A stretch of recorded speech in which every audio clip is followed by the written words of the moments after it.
Hello నేను మిస్సెస్రావు. ఆంధ్రప్రదేశ్ మాజీ ముఖ్యమంత్రి వైఎస్ఆర్ కాంగ్రెస్ పార్టీ అధినేత జగన్మోహన్ రెడ్డి గారు అసెంబ్లీలో వ్యూహం తప్పి ఆయన బెంగళూరు వెళ్ళిపోయారు. కానీ ఆయన అనుకున్నది ఒకటి, జరిగింది మరొకటి. యాక్చువల్గా తెలుగుదేశం పార్టీ విసిరినటువంటి ట్రాప్లో ఆయన పడిపోయారు. స్పీకర్ కానీ డిప్యూటీ స్పీకర్ కానీ చెప్పినటువంటి మాటలు, పరోక్షంగా ఇచ్చినటువంటి సంకేతాల కారణంగా జగన్మోహన్ రెడ్డి గారు బడ్జెట్ సమావేశాల తొలి రోజు హాజరయ్యారు. ఆయన గేట్ నెంబర్ 4 నుంచి నడుచుకుంటూ అసెంబ్లీలోకి ఎంటర్ అయ్యారు. ఎందుకు ఎంటర్ అయ్యారు, ఎందుకు వచ్చారు అసెంబ్లీకి రానన్నటువంటి జగన్మోహన్ రెడ్డి గారు అసెంబ్లీకి ఎలా వచ్చారు, ప్రతిపక్ష నేత హోదా ఇవ్వకుండా అని అంటే 60 రోజుల పాటు వరుసగా అసెంబ్లీకి రాకపోతే, హాజరు లేకపోతే అనర్హత వేటు పడుతుందని చెప్పి అయ్యన్న పాత్రుడు గారు చెప్పారు. డిప్యూటీ స్పీకర్గా ఉన్నటువంటి రఘురామకృష్ణరాజు గారు కూడా చెప్పారు. ఇది దాదాపుగా అసెంబ్లీ సమావేశాలు ప్రారంభం కావడానికి 2 వారాల ముందు నుంచి చర్చ జరిగింది. ఆ 2 వారాల నుంచి కూడా వైఎస్ఆర్ కాంగ్రెస్ పార్టీ తరఫు నుంచి వ్యూహాన్ని రచించుకోలేదు. నిజంగానే 60 రోజులు అయిపోయిందా? 60 రోజులు అయిపోతే కనుక ఈ సెషన్స్ అటెండ్ కాకపోతే కనుక అనర్హత వేటు వేస్తారా అనేటువంటి ఒక ఆందోళనతో జగన్మోహన్ రెడ్డి గారు తొలి రోజు అసెంబ్లీకి హాజరయ్యారు. హాజరయ్యి పట్టుమని 10 నిమిషాలు కూడా లేరు, 11 నిమిషాలు ఆయన వెళ్ళిపోయారు. ఆ 11 నిమిషాలు ఏం చేశారు అనే దాని మీద స్పీకర్ అయ్యన్న పాత్రుడు గారు చాలా క్లియర్గా మాట్లాడారు తర్వాత రోజు. అయితే జగన్మోహన్ రెడ్డి గారు తొలి రోజు వచ్చినప్పటికీ, హాజరైనప్పటికీ అసెంబ్లీకి అది కౌంట్ కాదు, అది హాజరు కింద తీసుకోరు అని చెప్పి ఇప్పుడు స్పీకర్ చెప్తున్నారు, అలాగే డిప్యూటీ స్పీకర్ చెప్తున్నారు, అసెంబ్లీ ఉద్యోగ వర్గాలు కూడా చెప్తూ ఉన్నాయి. మరి ఆయన వచ్చినటువంటి ఫలితం దక్కిందంటే దక్కల.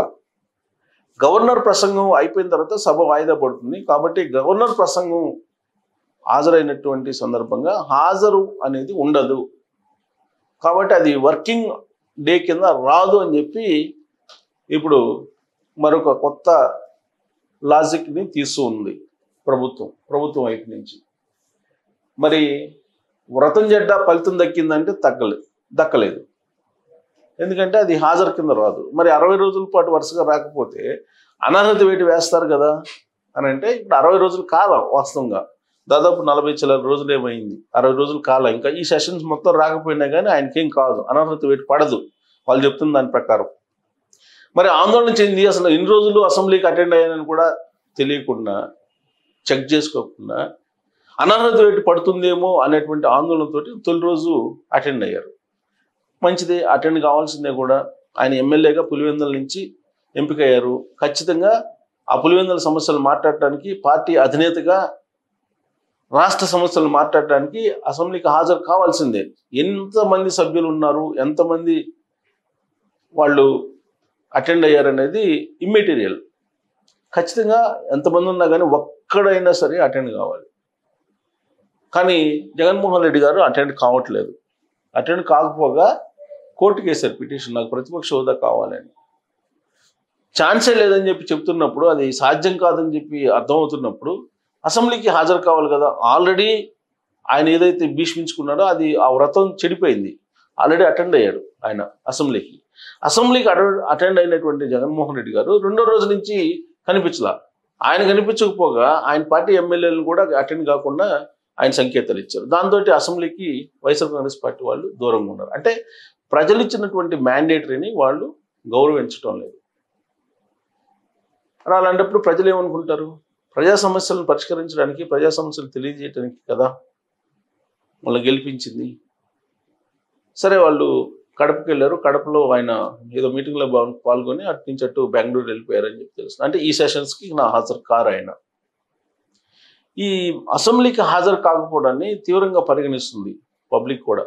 ఎందుకు హాజరు కారు అని అంటే అధికారం ఇస్తేనే అసెంబ్లీ, లేదా అధికారం ఇస్తేనే తాడేపల్లి, అధికారం ఇస్తేనే ఏపీ, లేదంటే ఆంధ్రప్రదేశ్తో సంబంధం లేదు, అసెంబ్లీతో సంబంధం లేదు.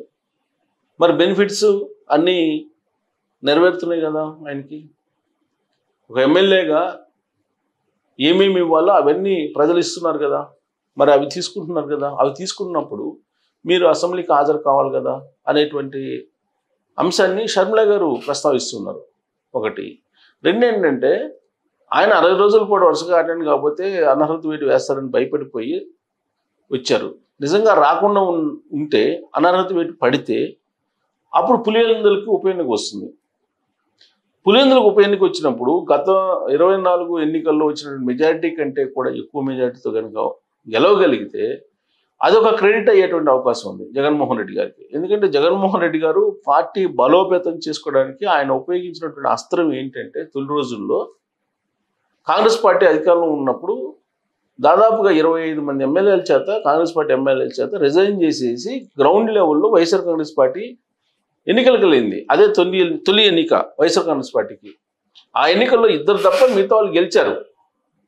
దాంతో ప్రజల్లో చాలా బలంగా ఉన్నారు జగన్మోహన్ రెడ్డి గారు అనేటువంటి సంకేతం వెళ్ళిపోయింది. అక్కడి నుంచే టర్నింగ్ పాయింట్ వైఎస్ఆర్ కాంగ్రెస్ పార్టీకి. మరి ఇప్పుడు కూడా ఆయన అసెంబ్లీకి అటెండ్ కాకపోయినా, ఒకవేళ ఇష్టం లేకపోతే, ప్రతిపక్ష హోదా అవసరం లేదు, ఇవ్వట్లేదు కాబట్టి నాకు ఈ అసెంబ్లీ అవసరం లేదు అనుకుంటే ఆయన రిజైన్ చేయొచ్చు. అసలు రిజైన్ చేసి ఆ గెలిచినటువంటి 10 మందితో కూడా రిజైన్ చేయించేసి మళ్ళీ బై ఎలక్షన్కి వెళ్ళొచ్చు.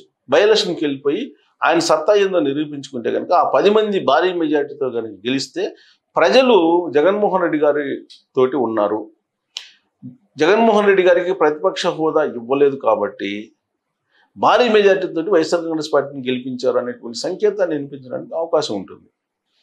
మరి ఆ దిశగా జగన్మోహన్ రెడ్డి గారు ఆలోచించకపోగా పొరపాటున వెళ్ళకపోతే అసెంబ్లీకి అనర్హత వేటు వేస్తారేమో అన్నట్టు భయపడిపోయి హైరానా తోటి బడ్జెట్ అసెంబ్లీ సమావేశం తొలి రోజుల్లో హాజరయ్యి ఆయన వ్యవహరించినటువంటి తీరేంటి? అయ్యన్న పాత్రుడు గారు చాలా క్లియర్గా చెప్పారు. ఒక ముఖ్యమంత్రిగా పనిచేసినటువంటి జగన్మోహన్ రెడ్డి గారు గవర్నర్ ప్రసంగిస్తూ ఉంటే నినాదాలు చేయటం ఏంటి? ఇది పద్ధతేనా? అసలు అసెంబ్లీ రూల్స్ కానీ అసెంబ్లీ ప్రొసీడింగ్స్ కానీ జగన్మోహన్ రెడ్డి గారికి అవగాహన ఉందా అనేటువంటి వ్యాఖ్యలు చేశారు స్పీకర్ అయ్యన్న పాత్రుడు గారు. పైగా జగన్మోహన్ రెడ్డి గారికి ప్రతిపక్ష హోదా ఇవ్వాలని చెప్పి గవర్నర్ ప్రసంగం జరుగుతున్న సందర్భంగానే స్పీకర్ దగ్గరికి ఆ ఎమ్మెల్యేలు 9 మంది వెళ్ళారు. 10వ ఎమ్మెల్యే జగన్మోహన్ రెడ్డి గారు కాకుండా బొత్స సత్యనారాయణ గారు ఉన్నారు అక్కడ. మరి బొత్స సత్యనారాయణ గారిని వెళ్ళమున్నా కానీ అక్కడ ఆయన స్పీకర్ పోడియం వద్దకు వెళ్ళలేదు. దాంతో వాళ్ళిద్దరి మధ్య గ్యాప్ అనేది ఆవిష్కృతమైంది. అంటే జగన్మోహన్ రెడ్డి గారు అసెంబ్లీకి వచ్చినందువల్ల ఒకటి ఆయన అబాస్ పాలయ్యారు, అనర్హత వేటు పడుతుందని చెప్పి వచ్చారు అనేటువంటి ఒక అపవాదును మూట కట్టుకున్నారు. 2, జగన్మోహన్ రెడ్డి గారి కంటే బొత్స సత్యనారాయణ గారి మేలు, బొత్స సత్యనారాయణ గారికి క్యాబినెట్ ర్యాంక్ ఉంది, ఆయన హుందాగా వ్యవహరించారు అనేటువంటి అభిప్రాయం పబ్లిక్లోకి వెళ్ళిపోయింది. ఇక 3, ఆయన తొలి రోజు వచ్చినటువంటి ఆయన రెండో రోజు రాకపోవడంతో మరింత మైనస్ అయ్యింది ఆయనకి అనేది ఒక వాదన వినిపిస్తుంది. మరి జగన్మోహన్ రెడ్డి గారు మళ్ళీ అసెంబ్లీకి వచ్చే అవకాశం ఉందా? ప్రతిపక్ష హోదా అయితే ఇవ్వరు అని చెప్పి చాలా క్లారిటీగా చెప్పారు. కాబట్టి దీని మీద ఆలోచించుకుని మళ్ళీ అసెంబ్లీకి అటెండ్ అయ్యేటువంటి అవకాశం ఉందా అనే దాని మీద మీరు మీ అభిప్రాయం తెలియజేయచ్చు. Thank you.